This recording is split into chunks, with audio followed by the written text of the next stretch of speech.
Ladies and gentlemen, welcome to the 3-0 Take, where we talk all things Major League Baseball. Here's Kyle Corwin and Nate Reyes. It all starts right now. Oh, welcome back to the 3-0 Take, presented by Chinook Seedery. This is episode 575. I'll be your host, Kyle Corwin. I'm here with my co-host, Nate Reyes. Nate.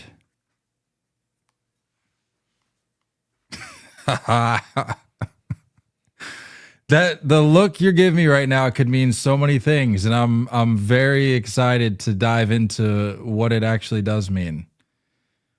Or maybe it means nothing, and you're just had a long day. Maybe that's all it is.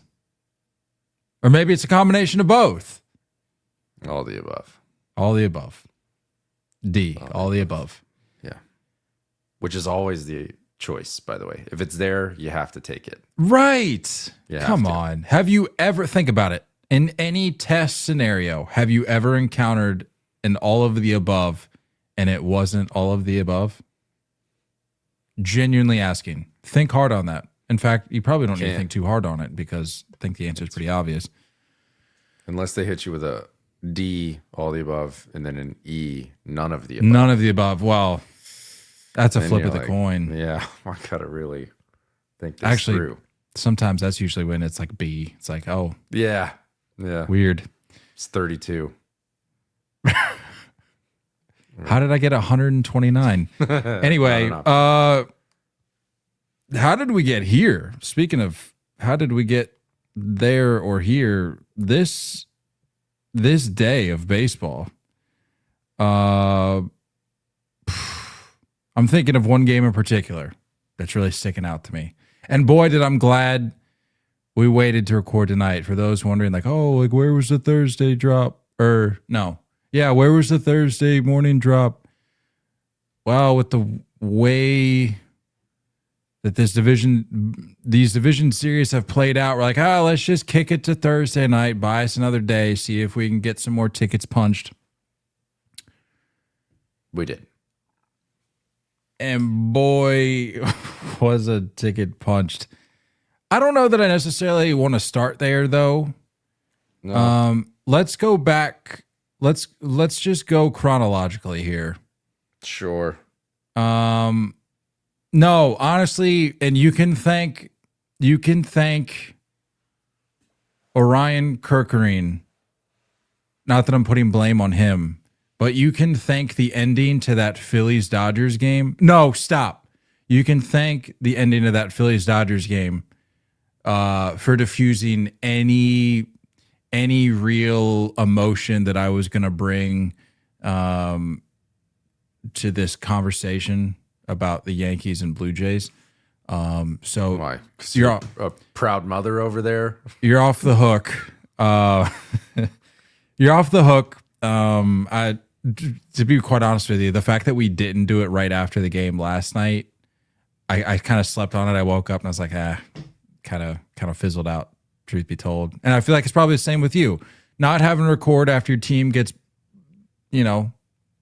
bounced. We did have we had the dialogue. We said that if the Dodgers won, we would have, because that would have been 2 tickets punched. Right, yeah. But the Phillies won, so Phillies. Appreciate the Phillies on that, honestly, personally. That's what I'm saying. There are a lot of thanks to be given here. On a personal level, thank you, Phillies. Yeah, so now, I mean, it's sort of a disservice though because you don't get the raw emotion from Nate. I'm sure it'll. Well, here we'll get it going a little bit. Cheers. But let's start there. Blue Jays Yanks. Game 3 is really where this conversation starts. Aaron Judge, signature playoff moment. It's about time. I mean, Nate, come on. You're shaking your. I'm not gonna take the bait. No, come on. You're shaking your head, but you gotta meet me in the middle here. Like, come on. What was there before that? As far as a moment goes, signature moment for a signature player playing for a signature franchise. What was it before that? And I'm not necessarily looking for I'm not even looking for an answer, but the fact that you or anybody else that hears me ask that question, the fact that you have to think about it. No, I'm not saying it's not. Says something. I'm not saying it's unfair. Whatever. Game time, Yeah, 3-run signature homer to notch it at, what was it, 6 in game 3 against the Jays. I mean, Proved to be the boost the Yanks needed to push it one more day, but 100 under alas. the hands was insane. I think the difficulty of the pitch made it that much sweeter. You know, like it was 8 inches inside at 100. It was nuts. Who was even on the bump? I'm already drawing a blank.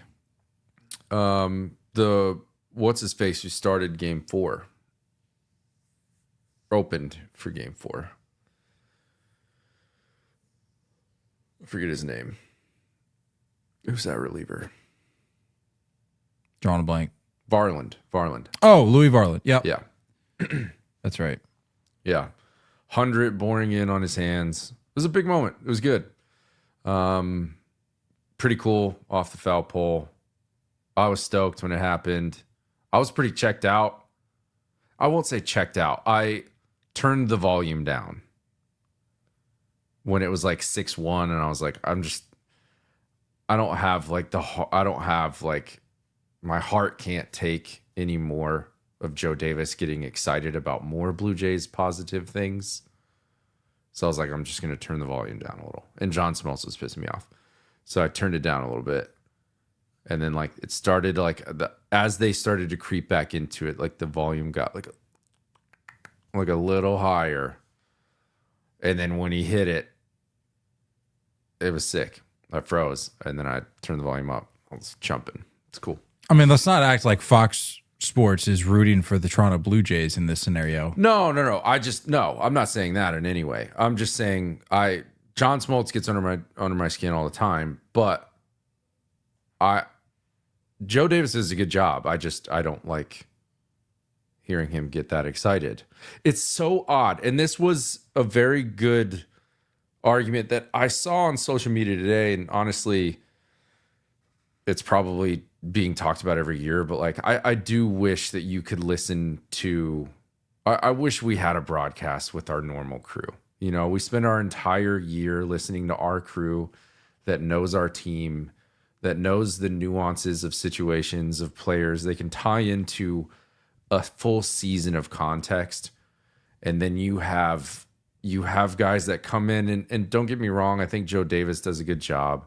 I think John Smoltz does a good job at times, but like they're not tapped in the whole time. So like when they say stuff, it like us fans know better in certain scenarios. So that's all I meant. But yeah, sick moment. Really cool. Honestly, the only negative thing I can say about it is Marlins man sitting in the first row. Everyone's standing up with their hands in the air in the freeze frame of it. That idiot's just sitting there, bright orange. I'm like, just ruining a moment in history, but thanks. The Marlins man run has run its course, I do believe. So done. However, I will say I have to think that when we're like 80 and we're like There'll looking something you remember that way. Yeah, like we're gonna be flipping through. I mean, if they even have books when we're 80, who knows? We're gonna be like flipping through books, watching Dad, what's paper? Watching highlights, and the kids are gonna be like, "This is stupid. What is this?" And then we're gonna get like old man defensive, like you do, or like old men do. We find ourselves defending Marlins man, and we're gonna be like, "Hey, you don't even know. Let's sit down here on Pop's lap and let me tell you about the lore of Marlins, man." I told you he's a prick, right? I met him. Yeah. I met him at Yankee Stadium. I don't remember if it was the 2017 or 2018 run. Whenever Jeter stepped in for the Marlins, and like I didn't know about the beef when I met him. And I was like, let me go take a picture with him. I still have the picture.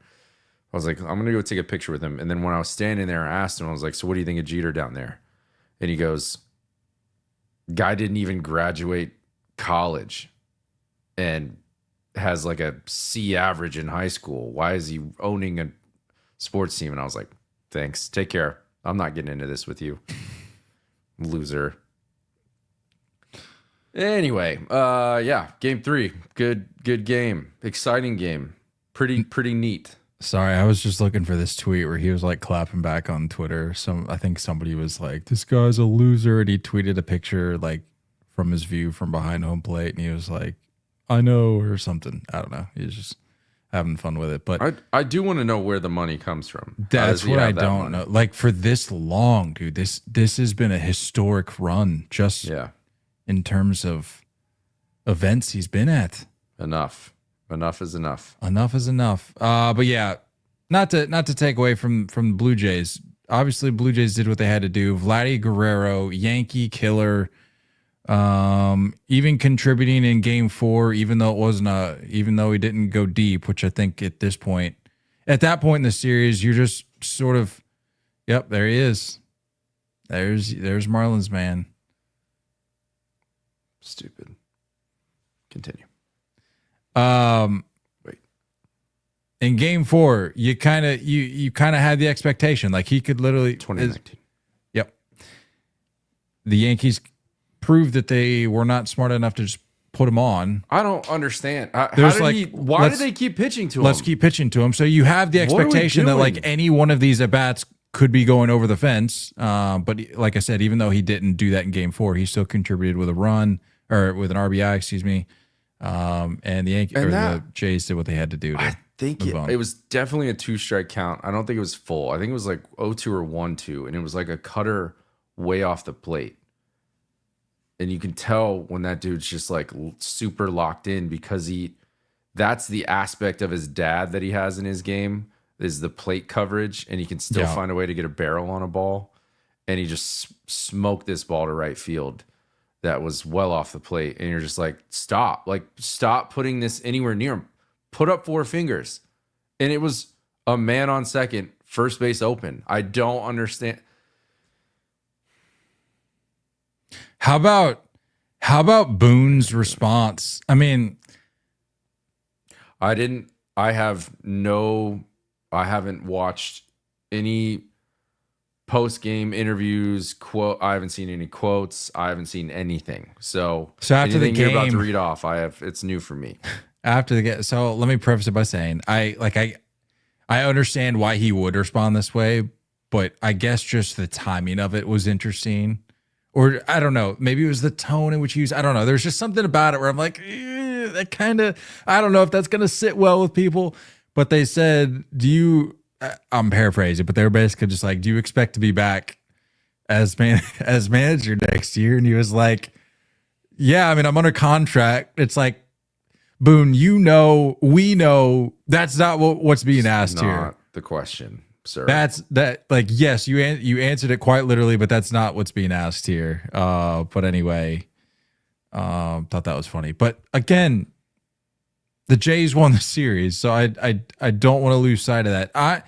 The Yankees couldn't hang. It's just plain and simple. They couldn't hang. And I said it before. I said it on our last pod. I said at this point, let's get weird. Give me what did I say? A Brewers Blue Jays World Series. I'm so in at this point. I'm not actively pulling for the Jays, but I'm thinking of it through the lens of potential entertainment. And I feel like there's something special happening with this Jays team right now. And watching their games at home has been very, very fun. Here's why. It's because they play the baseball that we grew up playing and learning. It's not even a style. They play baseball. Most of these other teams don't play, especially the Yankees. It's the true three outcome BS that it's horrendous. We're numb to at this point. It's not baseball. It's hard to watch, dude. And what's refreshing about the Blue Jays, what's refreshing about the Brewers is that they can play a complete game. They cover all aspects. They don't strike out. There's value in putting the ball in play. And we saw it in game 4 where it's a routine one hop to Jazz Chisholm that should have ended the inning with a double play. And it clanks off of his heel, goes into center field, and I think they get 2 runs that inning. And it kind of just seemed to snowball from there. We'll get into it later, but it's putting the ball in play with bases loaded. Never know. And the Phillies are going home because of it, right? That's the way baseball needs to be played. It can't just be a swing all the time. It can't just be 1 through 9. You guys all have the same identity. It's exhausting. And the Yankees, I don't think they're alone in this, but they're absolutely proud of their game plan and the way they go about it. Guess what? It's not working. This isn't working. The Boone era, the front office, this philosophy, and I don't want to just slap like analytics across it. It's the reality that like they've somehow flip-flopped in developing pitchers properly, but they don't know how to develop hitters. And the only reason Judge has found the success that he has is because he went and found his own hitting coach. And he left whatever philosophy is being taught there. It doesn't make any sense. And it's quite literally by definition insanity, because they just rinse and repeat, and they gaslight all of us fans saying that this is going to be different. And Anthony Volpe is probably going to be the opening day shortstop next year, and Aaron Boone's going to be at the helm, because it's just what happens over and over and over. And the only positive thing I can look at is say, well, hey, at least Garrett Cole is coming back. And whatever, man. Brutal. I want it on record that I tried bringing this back to the team that's moving on multiple times. No, I know. But to be fair, no. That's what I was going to say. I know that's what I was going to say. To be fair, you needed the floor. What did I say a month ago? I said I was ready to get my heart broken again because they started to get hot. They started to try and chase down the Blue Jays in the division, and it started to get close. And I'm like, yeah, let's do it again. Let me sign up. Let me sign up again. We all get our heart broken. 29 fan bases get their hearts broken insane, this time of year. That's what people we like to pretend like that's not the case. Like, oh, your team, how far did your team make it? Nobody cares how far your team made it unless you won the last game of the season. We're all losers except one team, and that's the team that wins the whole thing. The problem is the hope, the aspect of hope. Well, some of us lost hope in July. Some of us lost hope before first pitch of opening day. Some of us have never experienced hope. The ones that have that late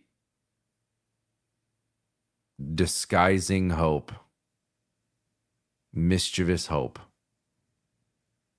we're the real sickos, I think. We're past due to get some sort of sicko merch. I think so too. We need it. Sick in the head, man. 162 sicko. I like that. I'm down.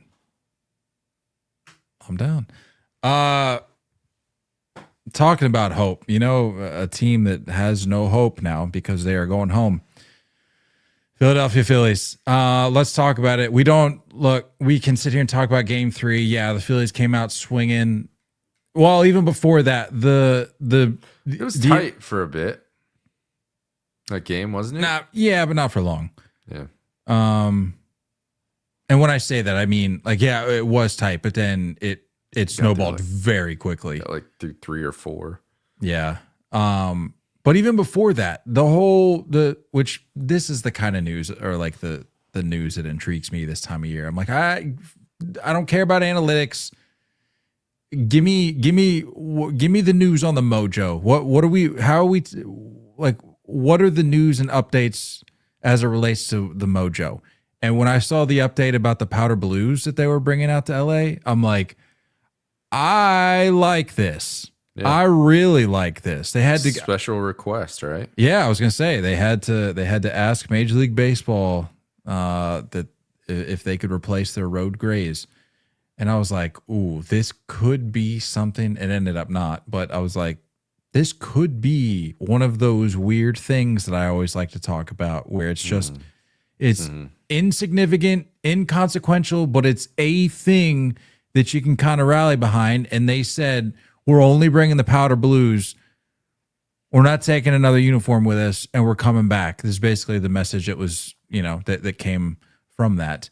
But as I mentioned, not to be. So we really don't need to talk about Game 3. I mean, yeah, like I said, they put up an 8 spot. I'll put my hand up. I was talking noise on Aaron Nola. Job well done. Good start. Yeah. Respect. A strong 2. Big moment. A strong for him. Strong 2 for Nola. Well, yeah, I was just That's all my notes from Game 3.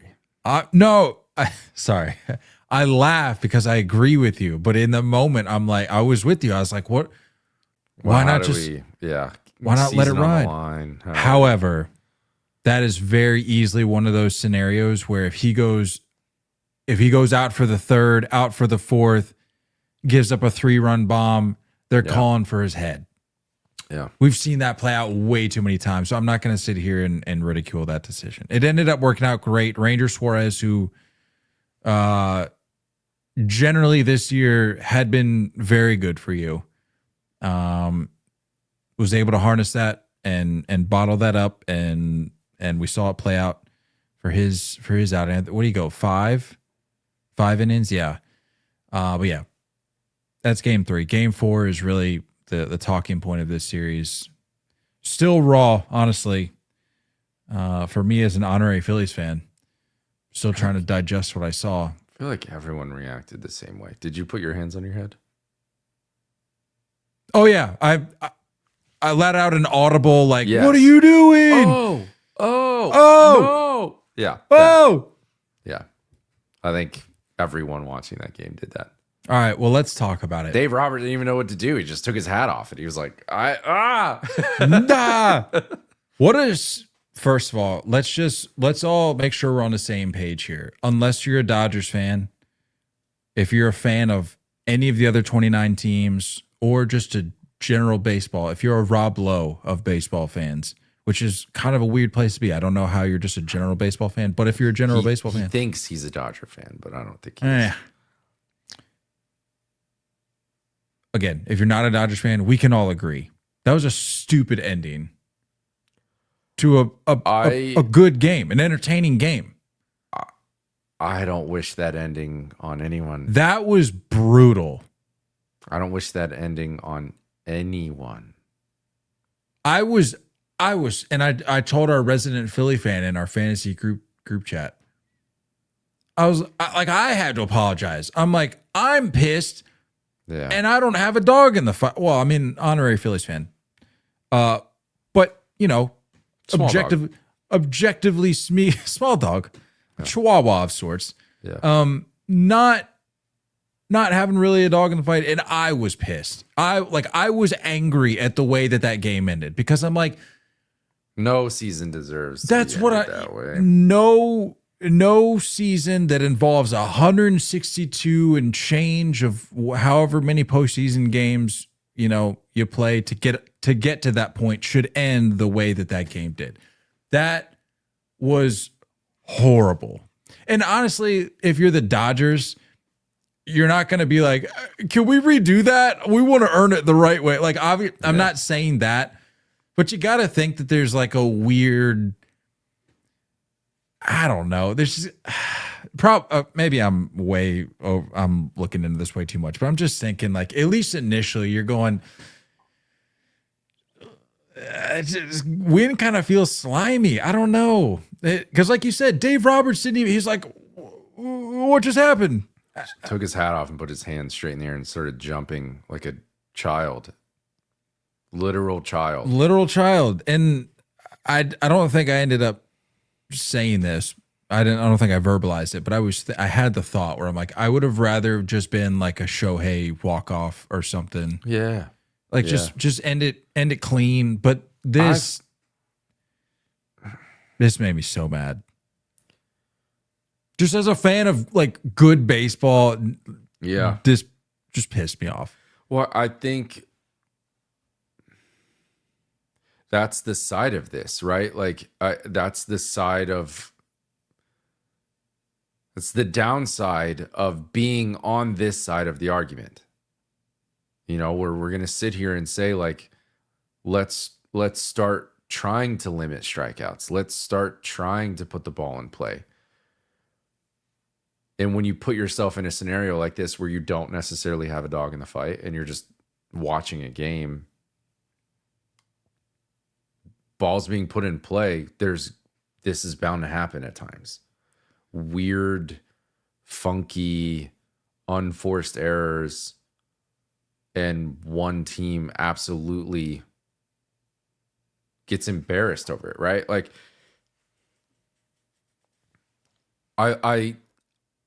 I hate that it happened that way. Like there's probably a better way. Like say it's first and third, one out, and it's a comebacker to the pitcher and he tries to go to second and he just sails it to center field. Like I'd almost rather have that. I'd almost rather have you gun it and just completely airmail whoever's trying to catch it. This was like a shot put, I can't even get my fingers on this palm ball. Yep. Because let's face it, even at the velocity it was thrown, I don't think it would have been on time. No, and there was no play at the plate. Like you said, even with a perfect throw. You saw Rio Muto pointing to first. Yeah, and you saw Bohm pointing at home, by the way. I don't know if you saw that view. I did not see that view. And that's what made me wonder, because he was kind of in the peripheral of the pitcher too. Like when it clanked around by his ankles, like you can see that there's like a look up, see where the runner is, and Bohm's pointing towards home. And I'm not going to sit here and blame Bohm, but like, yeah, it's just unfortunate. There's so much. We haven't even like gotten into the actual play. There's so much to break down about this play. For those of you who are saying, stop making excuses for him, he should have thrown the ball to first. Obviously, he should have thrown the ball to first. That's the point of the play. Yeah. My problem, though, I was just dealing with complete and utter incompetence in the comments when I put this post out. I sort of told you about it, and I want to find one. You were dabbling in the comments. I put out this tweet immediately after the play, after the game ended. I said, it's easy to say, quote, he had all day to throw to first, end quote. But when you boot it, the crowd roar intensifies, the game speeds up 100x immediately, and you see the winning run in your peripherals. It's easy for panic to ensue. And everybody just hit me with the, yeah, but he should have thrown it to first. Again, obviously he should have thrown it to first. But let's not pretend that there's not nuance here. Guy 3/4 of a way through a sleeve of Oreos on his couch, who's seen the replay 12 times in slow motion. Nice. Could go for some Oreos. There's so much that happens there. To the people that say, well, he booted the ball, but he still had time. Okay, let's stop right there. If you've played baseball at any competitive level, you will know, and shout out to the people that were backing me up on this element of it. If you've booted a ball, your sense of time immediately becomes skewed because you think, shoot, I just booted the ball. In your mind, the guy is basically like 2 steps from first base.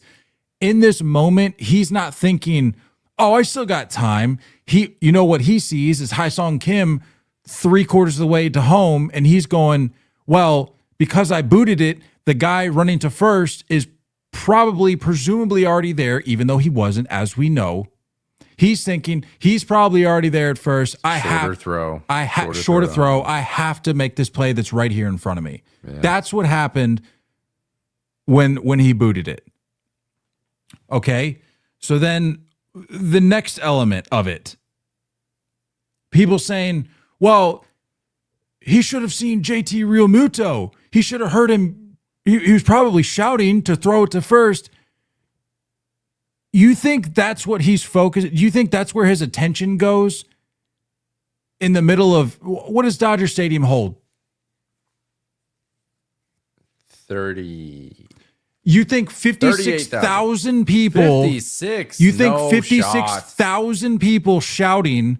They're lying. Is that Wikipedia? You think 56,000 people shouting in a moment where you basically black out because you're going, I just booted the ball. I likely just cost us our entire season. This is likely everything is going through his mind as it's happening. Just they don't even have a second or third deck in the outfield. Sheer panic. Sheer panic. The comment about the PFPs, by the way, look. That was 8 months ago. First of all. Second of all, it's not the same. And I'm not going to sit here and act like I've played at this level or anywhere near this level. No, but you've at least played baseballs. Half of these people have not. Exactly. It's so clear, so obvious to me. I can tell you that there's an inner clock, specifically as an infielder. I'm sure pitchers have the same way. There's an inner clock that you don't necessarily have to make eye contact or even see the runner going down the line, that you know I'm running out of time. And it's not PFPs because fungos being hit in Florida in February are not clanking around your ankles. You're not panic mode during PFPs. It's impossible to simulate this. You can't. Have you seen footage of these guys taking PFPs? They could not care less. That's what I'm saying. About the PF. They do them, yes, but they do not care. And practicing that, it's just never going to happen. You can't simulate this moment. And I'm telling you, PFPs are one thing where you field it cleanly. You can set your feet, square your shoulders, and make a good throw to first. It is a whole different thing when that rhythm is messed up with a large amount of Dodger fans. I'm not buying into that number. A large amount of Dodger fans yelling, and you're panic mode. And there is this corner of your eye picking up this dude barreling down the line. I'm not saying that the play shouldn't have been made. Obviously, the play shouldn't have been made. Like, that play should have been routine. Maybe the Phillies go on to win that game. I don't know. Maybe it goes on maybe it's still going. Maybe it's the 16th inning. I don't know. But the truth of the matter is, it's like, this is the whole point of baseball. This is the whole point of putting a ball in play, is for these types of mistakes that could happen.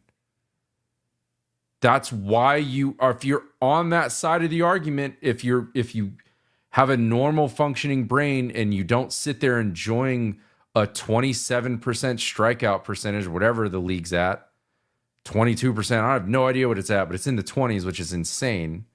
If you don't enjoy that type of baseball, this is the caveat. This is what happens. You have to understand that if you force balls to be put into play, you can force errors. You can force issues. And we saw incredible plays. We've seen incredible plays. I'm actually kind of swaying a little bit closer to, like, there are some athletes on the mound. There are some incredible athletes with pitchers. Christopher Sanchez tonight made one heck of a play on a comebacker and throw to first. It just is what it is, man. These are relievers, by the way, don't do a ton of PFPs. It's mostly starters. Relievers aren't the more athletic defenders. When it comes to the pitching group, it's starters. This was just a worst nightmare, perfect storm situation. And it hit. And I genuinely feel for the Phillies. I genuinely feel for the Philly fans. That would haunt me. I'd rather have the embarrassing blowout loss that the Yankees had in the World Series last year than have my season end that way.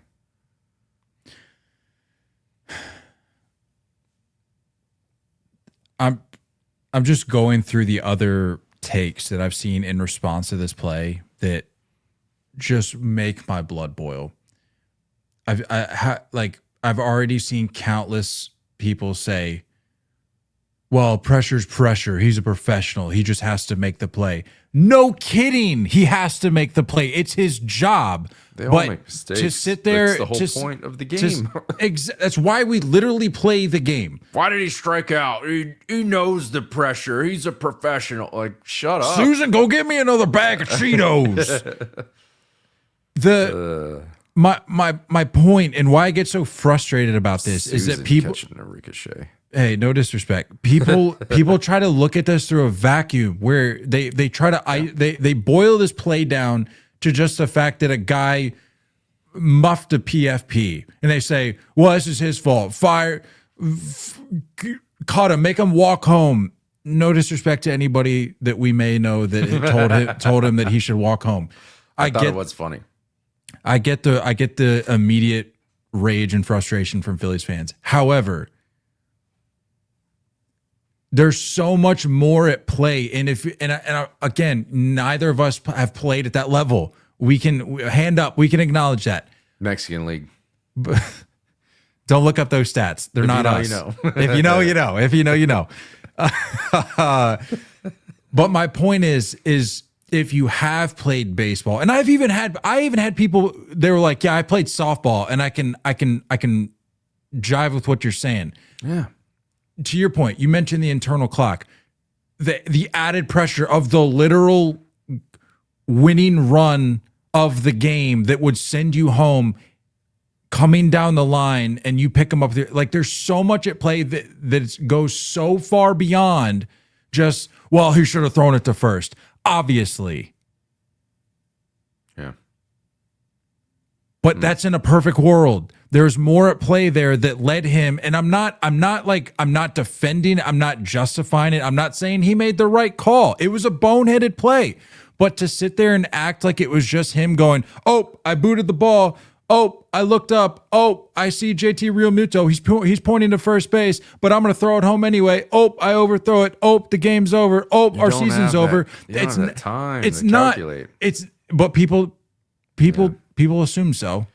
We got a lot. I will say we got a lot of people in the comments that have a lot of postseason experience on the resume. I apologize. I was unfamiliar with your all's game. Yeah. I did not realize we had so many people who have dealt with this kind of pressure and know how easy it is. It truly, my apologies. I'll say that we've watched games and we're all obsessed with the player reaction, right? We're all obsessed with like the players that hang in the dugout after and watch the other team celebrate because they're a little bit of a sicko, which is cool. I like sickos. But we see reactions after, hey, look, you gave up a home run. Hey, look, game-winning double, like whatever, stolen base. Like, there's other scenarios where you've seen where it's like that's just kind of the game. That's how the game unfolds sometimes, and it didn't go our way, right? And then you see stuff like this, where there's obviously an unforced error, and it's just like this kerfluffle of a moment. Who? Right? Watch how the other teammates react around that guy. Because they know, like, Rob Thompson stopped him at the top of the stairs before he went down. Patted him on the chest, spoke to him in his ear. He sat on the bench and another teammate sitting next to him. And it's like, it's not just this level of like, oh yeah, his teammates care about him. No, it's like, there is this worst nightmare deep pit in our stomach that could happen to any of us as a player, because it has happened to all of us at some point on one level or another. And it's the worst, most solo feeling ever. And so when you watch his other teammates around him, it's like, I know that's not you. I know you make that play 9 times out of 10. And I know what it's like to not make that play. And I'm here to support you, man. I'm here to like kind of throw my arm around you and make sure you know. Like there's consoling when your team loses and it's a natural way, but when it's in an unnatural way, you can tell that it's like that moment just got the best of them. And it's like, that shows how big that moment is.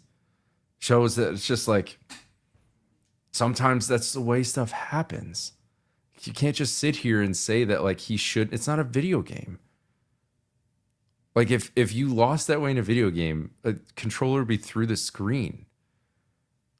And your fatty is at home playing that. Like it's not a real person with real heartbeat, real emotions, real pressure. Like that's just an insane moment to expect that everything should be done perfectly. It's just not how it goes. Philly fans, I hope take it easy on them. They did have a rough night. There's some by the vile human beings out there, and I'm not just like I'm sure Philly. I'm sure there's a fraction of Phillies fans that right now are just spewing the most vile content at this guy right now online. But I'm just saying, like generally, I think there's I hope not. I genuinely hope not. Vile people when it comes to crap like this. I definitely get the frustrations, trust me. But like, yeah, that level, that next step is crazy to me. If you're pinning the fact that you're going home on Kerkering, why don't we first start with Bryce Harper? Like, where were you, buddy? Let's get into that a little like, bit. There's where were you? That we did have a couple bops from Schwarber. One of them, my goodness, I don't believe that was just 453 feet. I think that was 700 feet. The ball that he hit in game 3 was insane. But there were superstars that did not show out, man. They didn't show. Bryce, I love you, but what was this? What was this? And it was like a nonchalant effort too. It's just like you're in first gear. That's what I'm saying. And like, we talk about this World Series window for the Phillies, and for me at least, my humble opinion is that you're not, as long as Bryce is still in this, elite category of production that I believe he's still in. Yeah. You are not going to be able to win a World Series if you're the Phillies unless you have a fiery Bryce Harper giving you that production. You're just not. If you're going to have this like nonchalant, just happy to be here. And I've made this comp before recently, but I stand by it because I saw, like, I'm not a UFC guy, but I liked following the trajectory of Conor McGregor's career because I just liked, okay, this guy can run his mouth, but he can back it up. But then he reached a point in his career, and I'm not saying they're the same in that way, but he reached a point in his career where it's like, okay, he's gotten to a point where he's more than comfortable with just where he's at in his life, his career, his earnings, that you just don't see that hunger there anymore. And I fear that we're getting to that point with Bryce because I just did not see it this year. Like, you just did not see that fire and you did not see the production. And so, going back to my original point, if Phillies fans or just general baseball fans are going to pin this loss on Kerkering for his throw, like, maybe back up first earlier in the game, and maybe let's ask some questions of like where the rest of the lineup was. What year? And look, while you're looking up whatever you're looking up, I just like I need to drive this point home because I've been called out for it. Is like, oh, like, can't talk about the Dodgers no matter what they do. This this is a very unique situation. The way that this series ended, it's like, okay, yes, let's acknowledge. I'm not taking anything away from the Dodgers. They're the ones moving on, and we should be talking about them. Free pass. I'm just kidding. We should be talking about the Dodgers. They're the ones moving on, but like this is a very, very bizarre situation that ended this series. Well, and I mean, it just not to mention this was the number one seed. You know what I mean? Like this was the team that got the first round bye. This was a World Series favorite by many, many people, including myself. I think you. Did you pick them to win it all? At the start of the postseason, when we did that bracket, we burned our $20 up. No, I think I actually had the Sox and the Brewers in the World Series. I had them losing in the NLCS. Yeah. Either way, there was a lot of expectation. What I was looking up was how many years were left for Mr. Bryce on this contract. And I saw a TikTok today where it was the first slide. It was like a carousel. The first slide was thanks, you're fired, and it was a picture of Rob Thompson. And then the next slide was a picture of Bryce, and it was like if you didn't have a no trade clause, you'd be out of here too. I'm like, what? What are we doing? Calm down. What are we doing? Some people shouldn't have phone service. What is left in the contract? 6 years.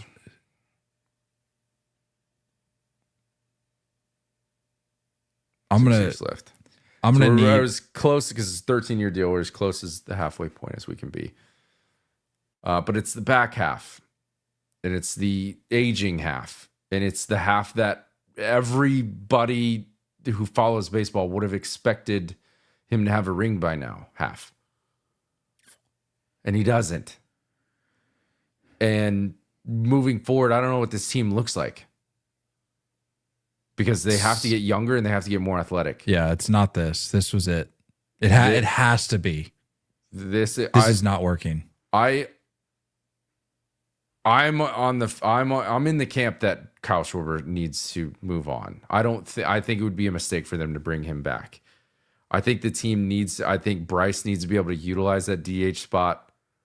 I think Castellanos, I know he had a couple doubles in this series that were big, but like, I'm out on that. They need to get more athletic. Trey Turner just snuck in and won a batting title.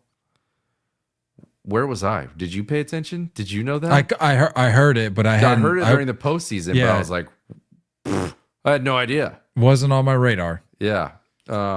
But to your point about this team and how it's constructed, we always say like all you got to do is get into the dance, but there's this active regression happening. We talk about it all the time.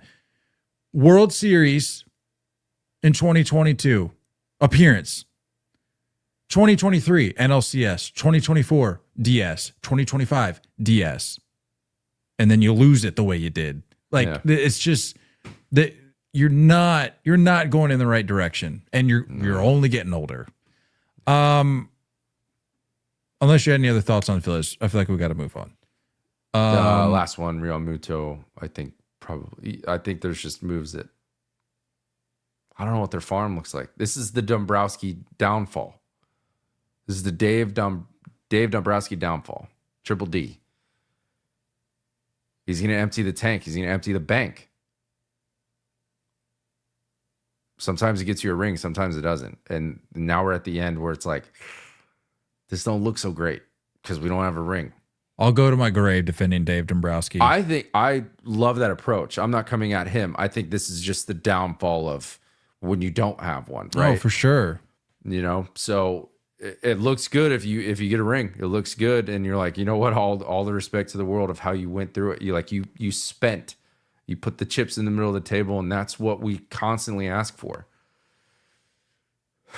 But he did that, and now it's full on panic mode of how they can try and save this and salvage something out of this contract for Bryce specifically, and the commitment to Trey Turner. and their starting rotation, which is still excellent, even with not having Wheeler moving forward for next year. So I don't know about Wheeler next year. I don't know when he's supposed to be back, but they still are enough to add some pieces. I don't think Schwarber, Real Muto, and Castellanos should be coming back. It's just my opinion. Moving on. Moving on. Tigers Mariners. This has been quite. I got this one right. I think you did too, right? We said 5 games back and forth. I think so. Yeah. Good for us. This has been a heck of a series. And is this just me, or has the DS lasted 6 weeks? Dude, I know. I was literally I had this thought before, like as I was coming down the stairs to my office down here, like to record, and I'm going, what? How many episodes have we recorded that have related to this division series? Like I don't remember ever having to do this many, and I, it's probably only been what, like a preview, a check-in, and now this. But like if we followed the division series, in a vacuum, we would still be having to do a recap, which I don't even think I mean, the CS starts on Sunday. So like I don't even think that we're gonna have that. But if we followed it, like I said, in a vacuum, we'd still have to do another, which would be like 4 or 5 episodes for this thing. Yeah, I'm out on that. I'm out on the division series. However, I'm not out on Game 5 between the Mariners and Tigers, because this is going to be. I mean, talk about cinema, my friend. The fact that this comes down to a Game 5 where you got to, well, you don't have to, but you have the luxury of being able to roll Tarik Skubal out there. You kidding me? And for those that are like, well, how did he fare against the Mariners earlier in the year? I mean, I get that. I hear it, and it's a valid point. And I'll take it under advisement. But I feel like I would rather have Tarik Skubal going for me in Game 5 than not, regardless the opponent. Yeah. Just a thought. I mean, unless we're talking like Garrett Cole going up against the Red Sox pre-Rafael Devers trade, then it's like maybe history's not on your side here. Maybe we go with Carlos Rodon. Like maybe that'd be a scenario. Any other name, please. Goodyear just crumbled under pressure. Luis Heel, whoever was in the rotation pre-Devers trade that could have been a viable option for you. Anyway, I'll take my chances with Skubal in Game 5. And we're heading back to see. What did I say? I said, miss it. Yeah, you're gonna be at a wedding. Yeah, we'll see. Can you skip it? Well, it's my brother's wedding, so probably not. Maybe. We'll see. We'll see. Congrats. No. I gotta go. Crazy. No, we're supposed to dismiss the bridesmaids first. I gotta go. I'm assuming you're in it. Skubal's coming out for the 8th. Like I have to go. I'm in it. Yeah. I'm in it. Yeah. Dang, that's tough.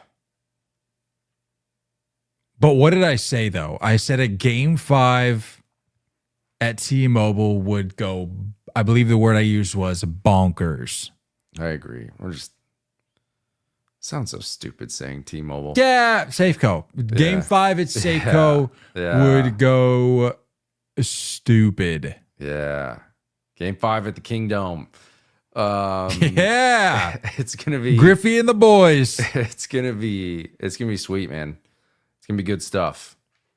And I'm kind of proud of the Tigers for putting up a fight. I mean, I feel like everyone just kind of sharpied in the Mariners. And especially after just the way the season ended for the Tigers, and like it felt like they kind of stole it from Cleveland in a way. They just somehow had a lead every game in a no disrespect way. I don't know how they won. I don't know how they're here forcing a game 5. Like they're kind of just hanging around. The way I see it is they put to bed the collapse narrative when they beat Cleveland to move on to the DS. Yeah. I think it put it behind them. But then, like, they put the narrative to bed, they put the narrative in the bed, but then they turned out the lights officially. Close the door. By making it to game 5. Frankly, I don't even care. I don't care what happens in game 5, whether they win it or not.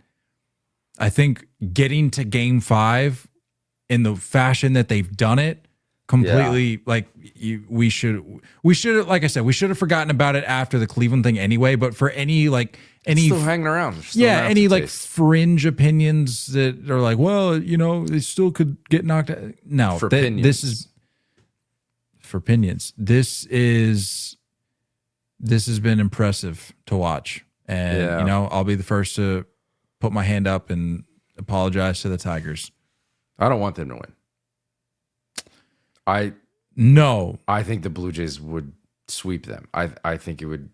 But would they though? Like that's what we're getting to that point where it's like, okay, enough momentum I feel like has built up, both with the fact that they were able to get into the dance, you're able to knock Cleveland out, the team that put you in that position in the first place, and now you've pushed Seattle to game 5. I'm just going to go ahead and say, if they do win game 5, I would be very hesitant to just pencil in Toronto. I really would. Although, what if geographically though, matchup is what a fascinating matchup, by the way, if that pans out. You realize how close Toronto and Detroit are? Way closer than people might think. I really struggle with the northern part of the center of the country. The north center of the country. It's a bit of a struggle for me. I don't know. I mean, is Michigan and like North Dakota pretty close? Detroit, I think they're pretty close to each other, right? I don't even know. Relatively I don't even know where Toronto is. Dude, you can get to to Detroit from Toronto, or vice versa, in under 4 hours. In an under 4 hour drive. That's how close they are. I think Blue Jays fans would travel, and I don't think Comerica would be a lot of logistics solely the Tigers fans. A lot of passport logistics. I want the Mariners and Blue Jays. That just feels like a good matchup. No disrespect to the Tigers. That rotation. I'm going to disagree with you. Versus the Blue Jays lineup. I need that. I want that.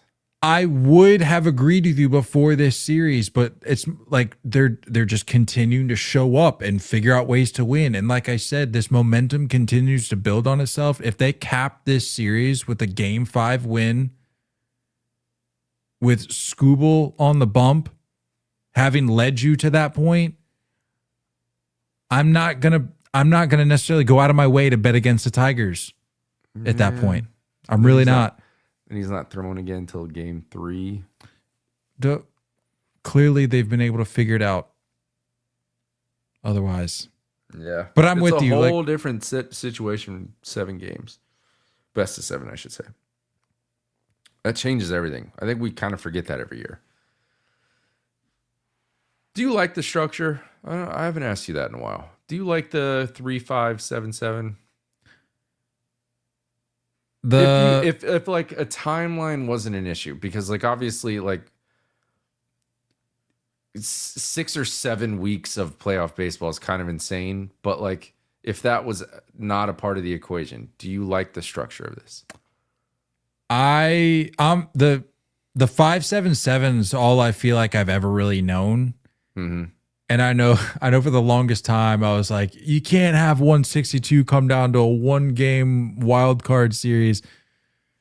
But the 1-game wild card series, looking back, Electric. was so much better. So much better. And Yeah. I get why they did it. One, more money.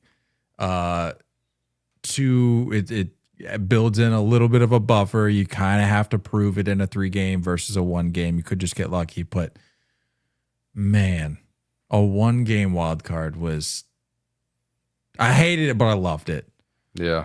And maybe if 2021 went differently, I'd have a different thought on it. But that was just a great baseball game.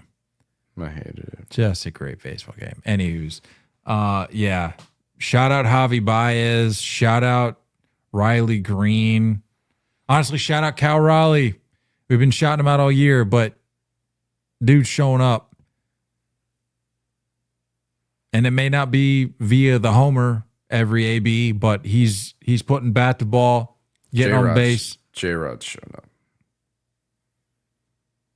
No, he kind of went cold after you dropped the I gave him credit. Looks like he's figured it out, quote. He's kind of gone cold. That was 1 game. In fact, most of the lineup, I think, outside of Cal Raleigh and the JP Crawford, kind of been a little absent. Yeah. Whoa. JP Crawford in the 9-hole, hitting 308. Cal Raleigh hitting 438. C. Bryce. Superstars supposed to hit.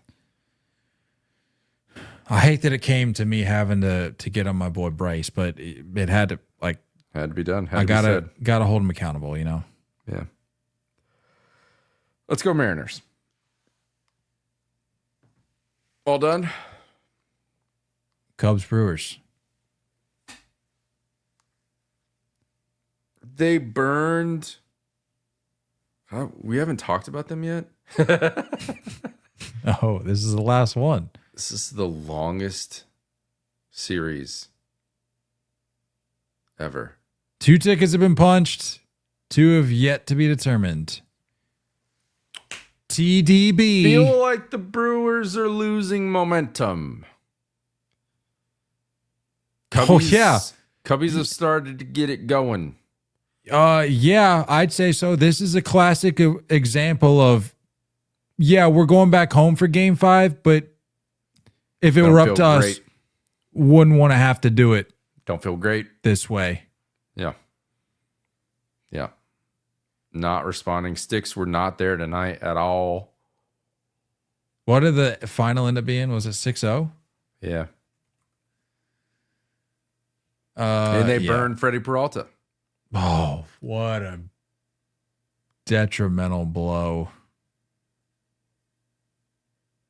Not good, Pat. Not good. It's not Pat's fault. It's not Pat's fault. I think that's the right it's play. Ian Happ's fault. Shout him out. I think it's the right play to. Would you have pitched Freddie saying like, "Hey, let's just get her done.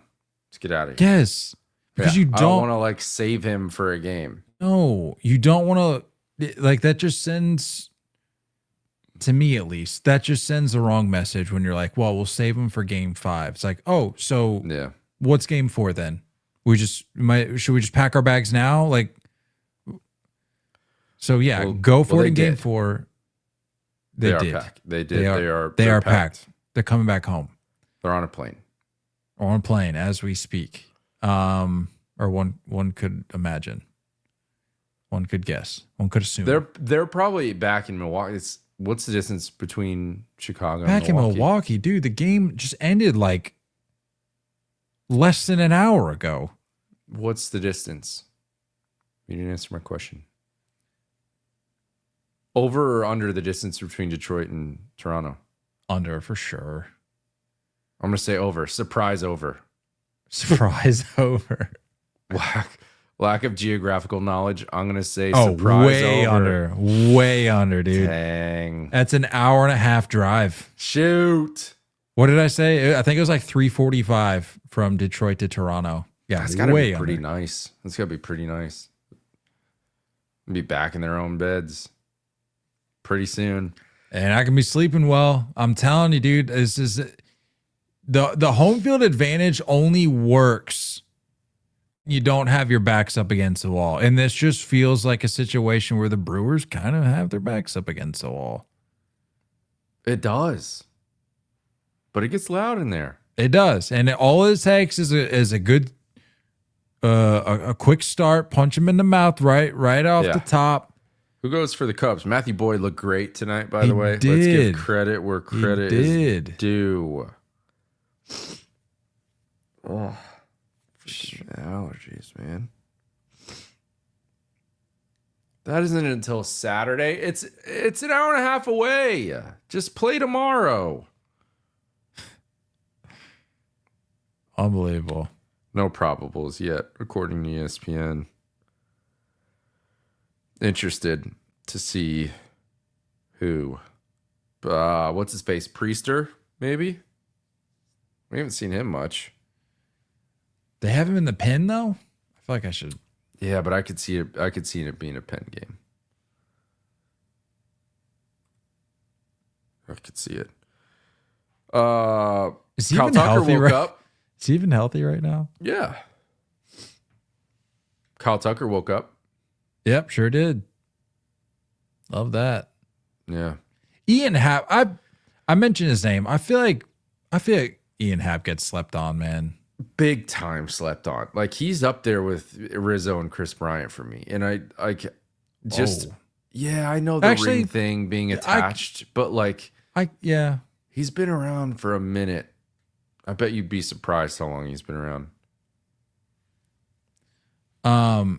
But yeah, like I was saying, I'll go 8 years. Like I was saying, dude almost had 3 jacks tonight. Yeah. He had one. He had the three-run homer in the first to really get that place coming unglued. But then, like, the next 2 ABs, warning track. One I think, like, rode the ivy down into the glove. You said 8 years. 9 years. Oh, told you. There's your surprising over. Yeah, it's a good call. Good call. I had it in there. It wasn't associated with the right thing. Also, Carson Kelly, like, I know we talked about like how insane he was to start the year, and then he kind of just like came back down to earth a little bit.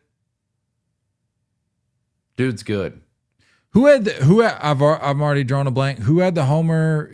Because his got called back, but who had the homer after that? Kyle Tucker. No, there was another one. I think it was after Tucker's. You're just making stuff up. Dude, I'm literally not. I saw him. I can see him. I seen it. Oh, it was Michael Bush.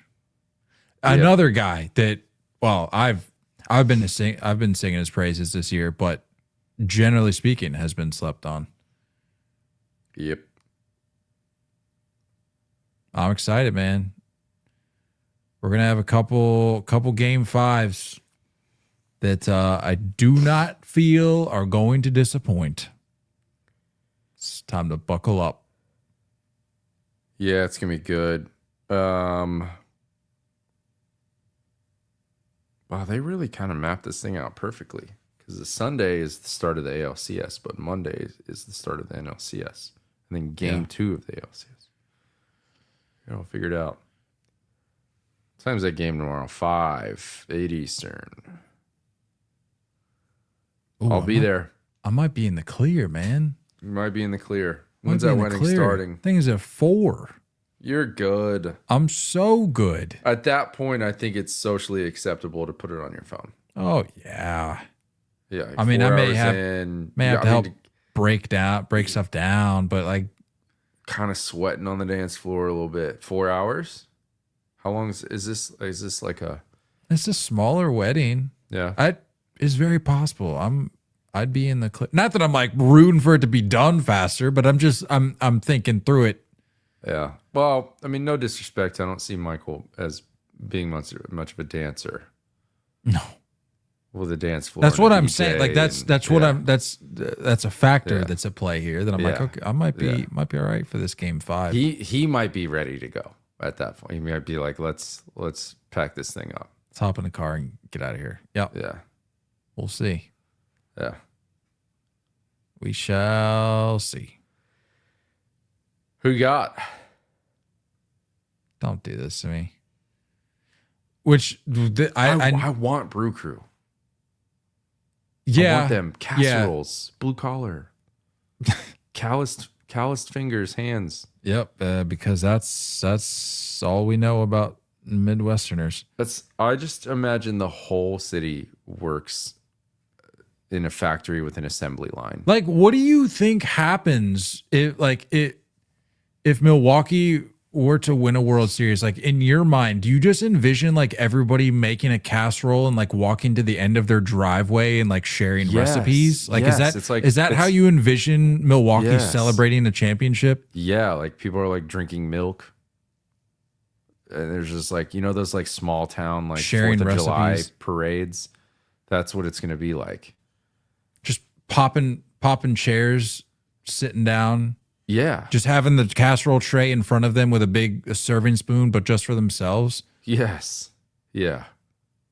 That's what Milwaukee is. That's what we're rooting for when we say we want Milwaukee to take. And they're this like, thing. yeah, they're like, I just caught this fish. I'm going to cook it up for the parade. And they're like, what it is. let me help you there. Yeah.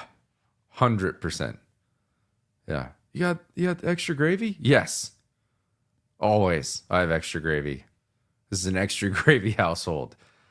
Look. Let me take some of that gravy off your hands. Yeah. Oh, I was about to take your parking spot. It's yours. You keep it. Yeah. Good people. Good people out there. Wait, is that Minnesota? Am I getting mixed up? It's a Or is it little. all You the got same? a little Minnesota in there. You got a little Minnesota in there. Yeah, but that's fair. yeah, Not to lump all Midwesterners together, but kinda. like, East Coast bias is kind of unfolding. My right in-laws here. are from Minnesota, and that's pretty accurate. Yeah. Everything I know about Midwesterners in Minnesota, I learned from How I Met Your Mother. So Tough. Yeah. that's They how we are do it. all Vikings fans. That's 100%. That's how they do it. That's 100% accurate. A lot of Tim Hortons and Yeah. hey, don't sleep on Tim Hortons. All right, we got to get out of here. You Enough asked with me. the Blue Jays talk. You asked who I'm pulling for. What? I didn't say anything about the Blue Jays. You said Tim Hortons. There's American Tim Hortons. I'm out on those. Sure. Yeah, I agree. I'm just saying they do exist. That's like the McDonald's in China. Like Yeah. you're serving squid. This is not McDonald's. Well, I think McDonald's elsewhere is a lot healthier for you, but I'm with you. It's Neither just here not nor the there. same. That's Neither not here a nor part there. of That's not a part of the discussion. You asked me who I'm pulling for. Yeah, everything I feel like Brew Crew. I'm not happy with the Brew Crew right now, but I'm not still either. gonna pull with the pull. I'm still gonna pull for him. We play 5 for a reason. Look, I said a while ago it was going to be my last statement about the Yankees, but I have one more statement. Oh, And it's pro Blue Jay, and it's pro Blue Jay,